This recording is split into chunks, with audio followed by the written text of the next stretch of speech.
યાતના સહન કરવા માટે એક કારણ પૂરતું છે. માનસિક ત્રાસનું પ્રમાણ જ્યારે અસહ્ય બની જાય ત્યારે જાતને પૂછવું જરૂરી હોય છે કે શું કામ, કોને માટે.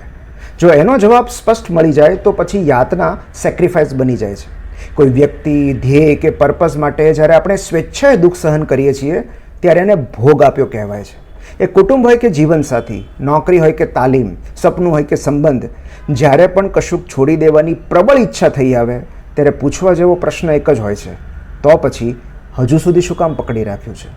જો એ કારણ પ્રબળ હશે તો એની સામે આ યાતના, ટીકા, અપમાન કે ત્રાસ પોતાની તીવ્રતા ગુમાવી દેશે.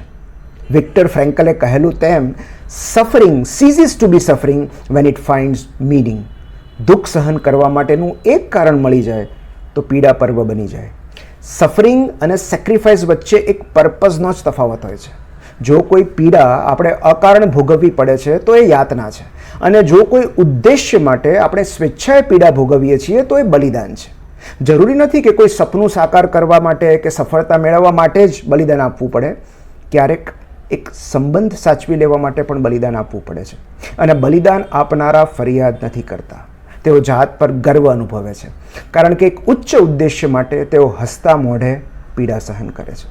તેઓ જાણતા હોય છે કે આ પીડા, દુઃખ કે ત્રાસ કાયમી નહીં રહે, પણ જેને માટે તેમણે આ બધું સહન કર્યું છે એ કારણ આજીવન તેમની સાથે રહેશે.